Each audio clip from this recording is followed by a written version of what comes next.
Talampakan! Hanggang talampakan! Tara na!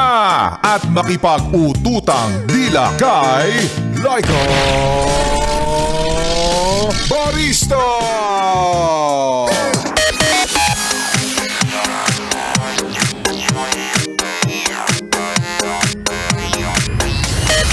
Next naman, pag red yung traffic light, pumipreno ka.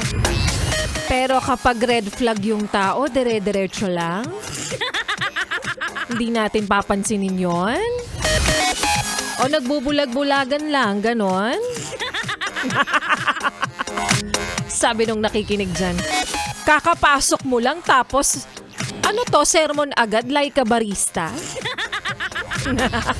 Kaya naman hi at kaway-kaway para sa'yo, yes, friend. Na para bang kaya lang tayo nag-day off nitong nagdaang araw para maglaba tayo. Which is true naman, 'di ba? O bakit? Hindi naman natin i-deny yun. Totoo naman, ano bang araw sa buong linggo ang pwede ka lang maglaba? Mamili ka, Sabado at Linggo lang naman, 'di ba? Dahil may pasok ka ng Sabado, malamang Sunday maglalaba ka. Gagamitin natin ang utak.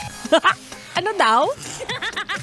Ang aga-aga naman ang init-init ng ulo. Looking forward. Lunes na. Hayaan mo na lumipas na yung araw na yun. Nakapaglaba ka na, tuyo na siya. Mamaya itutupi mo na yan. Lunes na at mas may mga kailangan ka pang ireklamo sa mga susunod na araw, ha? Maiba naman tayo para hindi naman sa mga nagtatrabaho. Doon naman tayo, dumako.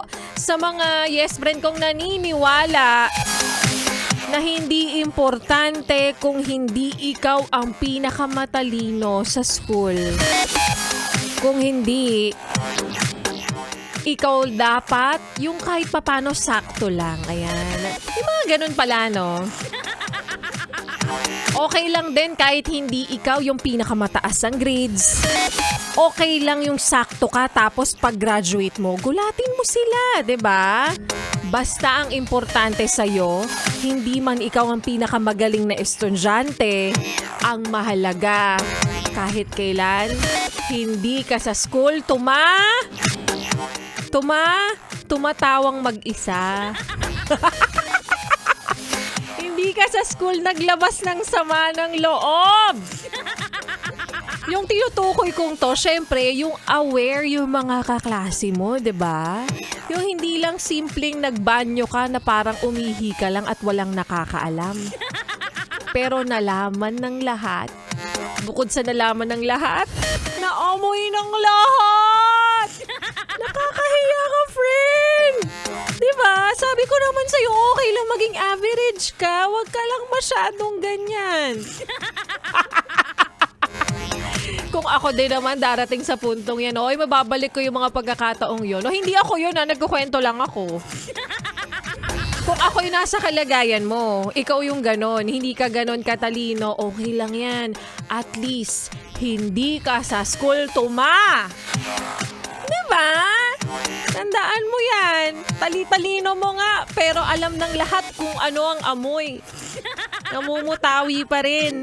Diba? Nakakaloka kasi yun ang pinaka maaalala nila kapag nag-reunion kayo, which is ito na nga darating na November, magre-reunion kayo at pag-uusapan ka ng lahat.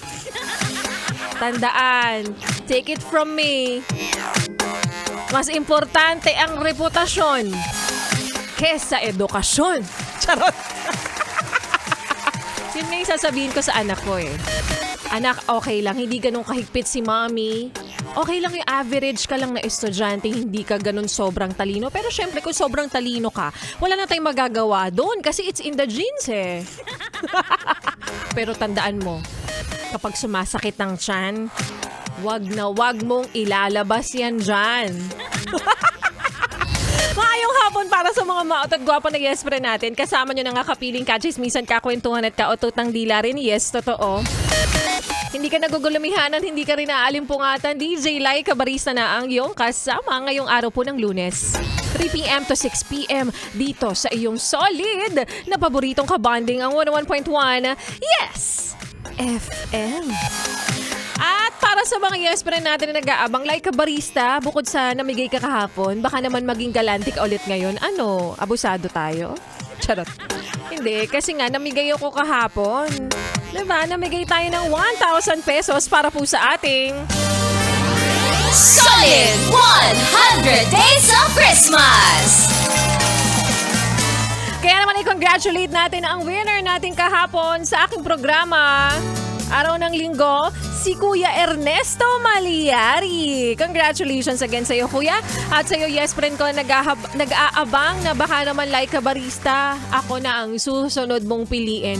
Ako na ang susunod mong panalunin. Alam mo, hindi lang ako dito ang namimigay ng 1,000 pesos dahil lahat kami.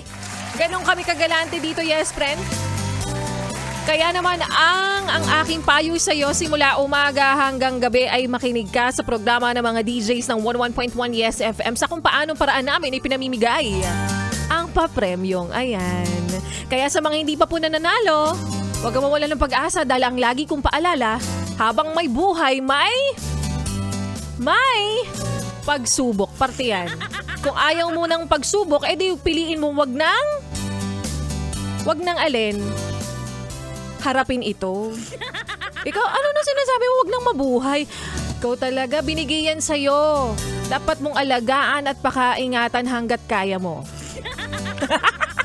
Kaya naman, good luck sa lahat po ng mga mananalo pa para po sa atin. Solid 100 Days of Christmas! Ituloy mo pa, yes, friend, ang pakikinig sa mga kantahan ko ngayong hapon. At magbabalik po si Laika Barista at sa aking pagbabalik. Naisip mo na ba na minsan umalis na lang? Dahil wala lang. Gusto mo nang sumuko. At yan nga, yes, friend, ang kwento na ating mapapakinggan mamaya sa aking pagbabalik para po sa ating Laika Barista Moments. Kaya naman ituloy pa natin, yes, friend, ang pakikinig mo sa mga kantahan ko ngayong hapon. Kasamang susunod nating kanta ni Daniel Padilla, Hinahanap-hanap kita, dito sa iyong solid na paboritong kabanding ang 11.1 Yes FM.